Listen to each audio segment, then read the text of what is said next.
Bigla namang sinabi ng pinuno sa kanya, "Sandali lang, sa iyong mga kakayahan, tiyak na mapapalawak natin ang ating kapangyarihan. Sabay tayo, pondo ko ang gagamitin natin, at tiyak na malaking tulong ito sa iyo. Makukuha natin ang higit pa sa Eastern Dark Street." Si Sohan ay nakatayo, nakikinig, at biglang sinabi sa kanya, "Tuloy pa rin ang mga kalokohan mo? Ang bastos mo." Sinabi ng pinuno kay Sohan, "Bastos ako? Ako, ang namumuno sa Eastern Dark Street. Sleepyhead, hindi ka ba nagtataka kung nasaan ang mga sampa ng sword dance troupe?" Pagkatapos ay tumawa siya at sinabing, "Hindi, dahil ako ang pumatay sa kanila. Pinapatay ko ang isa kapag sawa na ako sa kanya. At pinapatay ko rin ang isa kapag sawa na ako ulit." Habang sinasabi ito, tumawa siya ng malakas. Si Sohan ay nagalit, hinigpitan ang hawak sa kanyang espada, at buong lakas na inatake ang pinuno. Hinati niya ito sa maliliit na piraso, at ang dugo ay tumilamsik sa lahat ng dako. Ang pinuno ay bumagsak sa lupa habang si Sohan at ang mga tao sa paligid ay nakatingin sa kanya. Isang tao mula sa karamihan ang nagsabi, "Patay na ang pinuno ng angkan." Ang isa pa ay nagtanong, "Pati ba ang mga kapitan, patay na rin?" Isa pang tao ang nagtanong, "Patay na talaga ang pinuno ng angkan?" Tumingin si Sohan sa kanila ng patagilid at malakas na sinabi, "Patay na ang pinuno ng Revolving Blood Clan. Ang gustong sumunod sa kanya sa impyerno, lumapit sa akin." Nagulat at nalito ang mga tao sa paligid. Ang mga bangkay ng mga kapitan at ng pinuno ay nakahandusay sa sahig sa kahindik-hindik na kalagayan, at si Sohan ay nakatayo sa gitna nila sa entablado. Ang iba naman ay nakatayo sa ibaba, nakatingin sa eksena. Samantala, si Sok ay nasa bubong at tinitingnan si Sohan at ang Revolving Blood Clan. Iniisip ni Sok, pinuno ng tropa, talagang natalo niya ang Revolving Blood Clan. Tahimik na nakatayo si Sohan, inaalala ang sinabi ng pinuno, "Ako ang pumatay sa kanila." At ngayon, iniisip ni Sohan, patay na silang lahat. Ang karatula para sa Lunar Dusk Pavilion ay ipinapako na sa pasukan, at ang mga tao ay nakatingin dito. Nakasaad sa karatula, Mystic Lunar Troupe. Sa loob ng pavilion, si Sohan ay nakaupo sa kanyang silid at nag-e-enjoy sa pag-inom ng tsaa. Dumating si Chuseok at sinabi sa kanya, "Dumating na ang karatulang inutos mong gawin para sa Mystic Lunar Troupe, at inilalagay na ito." Habang umiinom si Sohan ng tsaa, patuloy na sinabi ni Sok, "Ipinakalat na rin namin ang mensahe para sa sinumang nakakakilala o nakatagpo ng mga nakaligtas mula sa Mystic Lunar Dance Troupe na dumulog sa atin." Sumagot si Sohan nang hindi tumitingin, "Magaling ang ginawa mo." Pagkatapos nito, tiningnan niya ang hiwa at naisip, bagamat sinabi niyang patay na silang lahat, sigurado akong may mga nakaligtas na buhay pa. Tumingin si Sohan kay Sok at sinabi, "Masaya ang mga tao sa Eastern Dark Street sa ginawa mo sa Revolving Blood Clan." Ngumiti si Sok at patuloy na sinabi, "Pinupuri ka pa nga nila dahil dito." Nalito si Sohan at nagtanong, "Talaga bang ganoon kasaya sila?" Masayang sumagot si Sok, "Oo, ganyan kasama ang Revolving Blood Clan sa Eastern Dark Street." Iniisip ni Sohan ang kanyang mga sinabi habang nakatingin sa kanya. Tahimik si Sohan at dahil dito, nalito si Sok at tinanong siya, "Ano ang problema?" Bahagyang galit na sumagot si Sohan, "Yung mga taong gumawa ng masasamang bagay, isa ka sa kanila." Ngumiti si Sok, ngunit puno ng pagkalito dahil tila binabalikan ni Sohan ang kanyang nakaraan. Hawak ni Sohan ang isang tasa at sinabi, "Chuseok." Agad itong sumagot ng oo. Pagkatapos ay sinabi ni Sohan, "Tiyakin mong magbago ka." Lito si Sok ngunit sumagot ng, "Sige." Hawak ni Sohan ang tasa habang inilalapag ito sa mesa. Ang usok mula sa tsaa ay umaangat, at abala si Sohan sa pag-iisip, masaya nga ba talaga ang mga tao tungkol dito? Isa ba itong paghihiganti na may saysay? Ipinabatid ni Sok na, ang tagapagmana ng Western Gold Escort Establishment ay humiling na makipagkita sa iyo. Nagtanong si Sohan tungkol sa Western Gold Escort Establishment, at nagsimulang magpaliwanag si Sok, "Oo, isa sila sa mga escort establishments na ninakawan ng Revolving Blood Clan. Nagkubli sila, ngunit naghanap sila sa iyo nang mabalitaan nila ang nangyari. Gusto kanilang pasalamatan." Narinig ito ni Sohan at isinara ang kanyang mga mata na may kaunting sakit at tinanong, "Gaano karaming mga kaaway ang mayroon ng pinuno ng Revolving Blood Clan?" Ipinagpatuloy ni Sok, "May kaunting problema nga lang. Ninakawan ng Revolving Blood Clan ang Western Gold Escort Establishment para mapatakbo ang Western Wind Escort Establishment. Lumitaw ang isang sistema ng notifikasyon na nagsasabing, katulad ng sitwasyon sa Lunar Dusk Pavilion. Pagkarinig nito, sinabi ni Sohan, alamin mo kung ano ang mga ninakaw ng Revolving Blood Clan at tiyaking maibalik lahat sa Western Gold Escort Establishment. Yumuko si Sok at sumagot, nauunawaan ko. Gagawin ko agad yan. Samantala, sa isip ni Sok, iniisip niya, mukhang pareho pa rin ang gagawin niya. Karaniwan lang na maghangad ng kaunting yaman. Nakatayo si Sok at nag-iisip nang biglang may dumating na lalaki sa pintuan at nagulat, gusto ng taga-silbi ng Creston na makipagkita sa pinuno ng tropa. Nagulat si Sok at sinabi, ano? Bakit gusto ng taga-silbi na makipagkita sa kanya? Nainis si Sohan at sinabing, Sok, papasukin mo ang kaibigan ko mula pagkabata. Napagtanto ni Sok ang kanyang pagkakamali at agad na sinabi, oo, naiintindihan ko. Pumasok si Dawn na may dalang maraming pagkain. May iba't ibang dumplings sa mesa at isang banga, at ang singaw mula sa sariwang pagkain ay umaangat. Habang tinitingnan yon, sinabi ni Sohan kay Dawn, ang dami mong dalang pagkain. Ngumiti si Dawn at nagsabi, alam kong gusto mo ang dumplings. Sumagot si Sohan at ngumiti rin, oo, gusto ko nga. Sinimulan niyang ibuhos ang inumin sa kanyang baso, at habang ibinubuhos ang inumin sa baso ni Dawn, tinanong niya, kumusta na si Uncle Pong? Sumagot si Dawn, masakit ang likod niya, kaya madalas na lang siyang nakahiga sa bahay. Nang marinig ito, naging malungkot si Sohan at nagtanong, talaga? Sobrang sakit ba niya? Sumagot si Dawn ng seryoso, hindi, nag-aaksaya lang siya ng sakit dahil ayaw niyang magtrabaho. Habang nagbuhos ng isa pang baso ng inumin, sinabi ni Sohan, nasa parehong ugali pa rin siya. Hawak ang baso, inalok ni Sohan si Dawn na sumali sa Mystic Lunar Troop at tulungan siya sa kusina. Maaari mo ring dalhin si Uncle Pong dito. Habang tinatawanan ng dumpling, nagtanong si Dawn, paano ang in? Sumagot si Sohan, marami na ang tao sa Mystic Lunar Troop, at mahirap na kaming makakuha ng pagkain sa labas ng palagi. Ang kusina dito ay kasing ganda ng sayo, kaya maaari kang maging in charge sa lahat ng pagluluto, sabi ni Sohan. Tumingin si Dawn sa kanya nang may pagkalito, kaya tinanong ni Sohan, anong problema?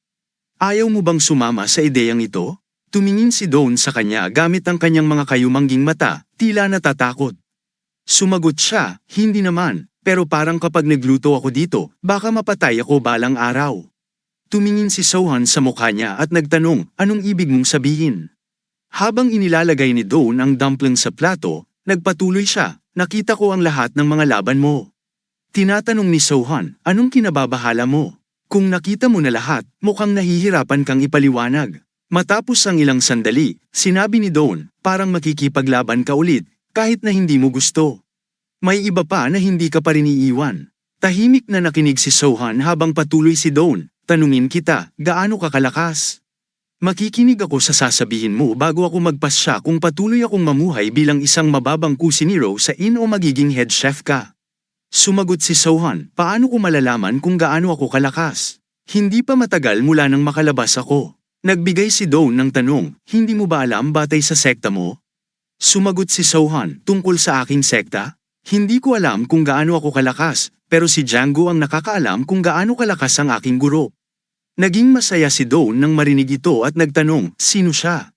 Mukhang galing siya sa isang kagalang-galang na sekta.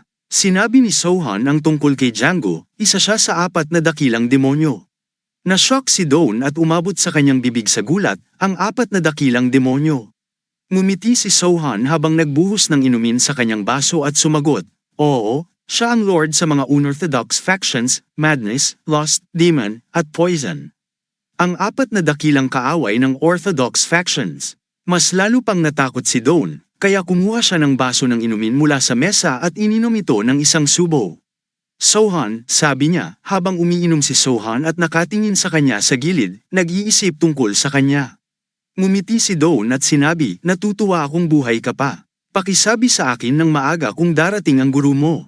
Para makaalis ng malayo sa lugar na ito, sabi ni Sohan habang inaalis ang baso mula sa kanyang bibig. Tumingin siya kay Dawn na may ngiti at sinabing, hindi mangyayari yon, kaya huwag ka nang mag-alala. Siya ay isang napakaabala na tao. Nagtanong si Dawn, gusto mo bang ipaalam sa iba tungkol dito? Kung gagawin mo yon, tiyak na hindi na sila magtatangkang makialam sa iyo. Sumagot si Sohan, wala akong balak ipaalam sa iba ito sa ngayon. Maaaring magdulot ito ng kabaligtaran na epekto kung gagawin ko. Ngumiti si Dawn at sinabi, oo nga, magiging sakit ng ulo yan kung malaman ng Orthodox faction. May mga tao na sisilakay sa iyo na nag-aangking matapang. Mas mabuting mag-ingat, lalo na't maraming grupo sa unorthodox territory tulad ng Revolving Blood Clan. Ngayon na nawasak mo na ang Revolving Blood Clan, hindi ba't susubukan nilang sakupin ang Eastern Dark Street? Habang nakikinig ng mabuti, tinanong ni Sohan, mayroon bang mga grupo na dapat kong pag-ingatan? Sinabi ni Dawn, ang North Wind Swordwolf sa Hilaga at ang Sun Dragon Association sa Timog ang pinakaaktibo. Kung may sino mang pwedeng pumatay sa leader ng Revolving Blood Clan, sila yung mga leader ng dalawang grupong yan. Tila nagulat si Sohan at sinabi, ang North Wind Swordwolves at ang Sun Dragon Association. Tinapos ni Dawn ang kanyang pangungusap. Kung magsanib puwersa sila at umatake sa Eastern Dark Street, anong mangyayari sa atin? Kakayanin mo ba silang mag-isa? Bahagyang ngumiti si Sohan at sinabi, Dawn. Sumagot si Dawn na may kalituhan, oo. Biglang naging seryoso si Sohan at sinabi, hindi ang Eastern Dark Street ang dapat mag-alala, kundi sila. Habang nagsusuklay ng kanyang ulo si Dawn, sinabi niya, talaga. Sumagot si Sohan, oo. Nagtawanan silang dalawa habang hawak ang kanilang mga inumin. Sinabi ni Dawn, ayos lang yan, dapat silang mag-alala at dapat tayong mag-enjoy sa ating mga inumin. Sa Sun Dragon Association, ang mga berdeng watawat ay lumilipad sa hangin. Mayroong malaking bulwagan na may mga pink na ilaw. May iba't ibang haligi sa magkabilang panig at nakatali ang mga kurtina sa mga haliging yun. Sa dulo ng bulwagan, may isang lalaki na nakaupo sa isang upuan habang may isang lalaki na nakatayo sa harap niya. Tinatanong siya, isang lalaking natutong makipaglaban ang bumalik sa kanyang bayan para sa paghihiganti. Napaka-cliché nito. Siya ay si Tim Huang, ang leader ng Sun Dragon Association. Si Tim Huang ay mukhang galit at tinanong ang lalaki sa harap niya, hindi ba? Ang lalaki, na si Jinang, ang military advisor, ay tahimik na nakatingin sa kanya. Nagbigay si Huang ng hindi magandang ekspresyon at sinabi, napaka-cliché nito, parang naiilang ako. Sino ang pumatay sa leader ng Revolving Blood Clan? Sumagot ang advisor, wala pa tayong natutukoy na impormasyon, ngunit ang Eastern Dark Street na pinamumunuan ng Revolving Blood Clan ay wala ng may-ari. Nang marinig ito, ngumiti si Huang at tinanong siya, ano ang imumungkahi mo? Nagbigay ang advisor ng mungkahi, magpadala tayo ng mga assassin. Kahit na ito'y magiging magastos, sa tingin ko ang Shadowless Flying Dagger ay perpekto para sa misyon na ito. Napangiti si Huang sa pagkalito at tinanong, gusto mong ipadala ang Shadowless Flying Dagger? Sumimangot ang advisor at sumagot, oo, siya ang nagwasak sa Revolving Blood Clan ng mag-isa. At dahil kilala siyang bata, dapat tayong magpadala rin ng babaeng assassin. Isang magandang umaga sa Mystic Lunar Troop, si Sohan ay nakaupo sa kanyang silid at tahimik na nag-e-enjoy ng kanyang inumin. Nang may kumatok sa pinto, pumasok ang 5 hindi kilalang lalaki kasama si Chuseok sa silid. Sabay-sabay nilang sinabi, Troop Leader, kami ay bumabati sa iyo. Huminto si Sohan sa pag-inom at tiningnan sila ng may mga tanong sa kanyang mga mata. Sinabi ni Sok sa kanya, sila ang Phantom Sword Clan na dating bahagi ng Merchant Association at ng Black Market. Tinanong ni Sohan, Phantom Sword Clan? Sumagot si Sok, oo, kasama ko sila bago sakupin kami ng Revolving Blood Clan. Nais ko sanang dalhin sila at pamunuan. Tumingin si Sohan sa kanya nang may pagdududa habang ang lahat ay tahimik na nakatayo. Habang nagbuhos ng inumin sa kanyang baso, sinabi niya, gawin mo ang nais mo. Sumagot si Sok, salamat. Lahat sila ay tumingin kay Sok nang may pagdududa, at tumingin din si Sok sa kanila. Umalis sila sa silid. Nang maalis ang lahat at tanging si Sohan at Sok na lamang ang natira, tinanong ni Sohan, ayos lang ba ang Western Gold Escort Establishment? Sumagot si Sok, inasikaso ko na ang lahat, at ayon sa iyong utos, inilagay ko ang lahat ng gamot at lason sa isang silid. Ang mga kayamanan at pera ay nasa ibang silid. Ang mga aklat at dokumentong nakuha namin mula sa Revolving Blood Clan ay inilagay din sa isang hiwalay na walang laman na silid. Sinabi ni Sohan sa kanya, magandang trabaho. Gagamitin ko ang buong 3 palapag mula ngayon. Nagulat si Sok nang marinig ito at nagtanong, buong 3 palapag. Sa kanyang isipan, iniisip niya na isang silid lang ang higit pa sa sapat, Bakit kailangan pa niyang gamitin ang buong palapag? Muling nag-inom si Sohan at habang umiinom, sinabi niya sa kanya, "Oo, tiyaking walang papasok sa silid na gagamitin ko." Ganun din para sa iba pang mga silid sa ikatlong palapag. Nagsimula pang maguluhan si Sok at nagtanong, hindi ba dapat may kahit isang tao na tumulong sa paglilinis? Biglang nagbago ang kulay ni Sohan at tiningnan siya, magiging problemado kung may pumasok at mamatay pagkatapos magsuka ng dugo. Tumingin si Sok sa kanya nang may pagkalito at iniisip, gumagamit siya ng lason. Sa pag-iisip na ito, sinabi niya sa kanya, ipapaabot ko yun sa lahat. Pero sino ang magpoprotekta sa iyo mula ngayon? Tumingin si Sohan sa kanya at nagtanong, protektahan mo ako. Sumagot si Sok, oo, dahil maaaring subukan ng Northwind Swordwolves o ng leader ng Sun Dragon Association na alisin ka at sakupin ang Eastern Dart Street. Kailangan ba nating magkaroon ng mga panukalang kontra? Nang marinig ni Sohan ang salitang assassin, nagsimula siyang mag-isip na kailangan niyang maghanda para doon. Sinabi niya kay Sok, ang mga tauhan mo ba ay nagsagawa ng escort duties dati? Sumagot si Sok, oo. Nang marinig ito, tumayo si Sohan mula sa kanyang pwesto at sinabi, kung gayon, tingnan natin kung gaano kalakas ang mga magiging escort ko. Sabay nitong sinimulan ang paglabas, habang si Sok ay nakatayo sa likuran, tinitingnan siya ng may pagkalito. Si Sohan at si Sok ay nakatayo kasama ang mga miyembro ng Phantom Sword Clan sa patio, at lahat sila ay hawak ang mga espada sa kanilang mga kamay. Nakatayo si Sohan roon at sinabing, sugod kayo sa akin ng buong lakas. Hindi ko kayo labis na papahirapan, kaya huwag mag-alala. Lahat sila ay nakatingin sa kanya ng may pagkalito at isa sa kanila ang nagtanong, ayos ka lang ba? Totoong mga espada to. Sa pagdinig nito, ngumiti si Sohan. At may buong tiwala na sinabi ni Sohan, sa tingin niyo ba ay nasa antas kayo para mag-alala para sa akin? Lahat sila ay nagalit sa kanyang mga salita. Samantalang si Sok ay tumingin sa kanilang mga galit na mukha, iniisip niya na walang dahilan para sabihin ni Sohan yun. Sinabi ni Sohan, sino ang gustong mauna? Isang lalaki ang kumuha ng kanyang espada mula sa scabbard at hawak ang espada sa kanyang kamay, sinabi sa kanya, troop leader, ako na lang ang mauuna. Nakatayo si Sohan roon habang ginagamit ang kanyang mga teknik, tumatakbo siya patungo sa kanya para umatake at sinimulan ang kanyang atake. Ngunit biglang, habang nakatayo si Sohan, ginamit niya ang isang kamay para sa counter-attack, at ang galaw ng kanyang kamay ay napabilis at napakamahika na hindi ito matatalo. Itinigil ni Sohan ang kanyang mga atake habang nakatayo at gamit ang kanyang knuckle-alasong kapangyarihan, sinira ang espada ng lalaki. Nagulat ang lalaki nang makita yon.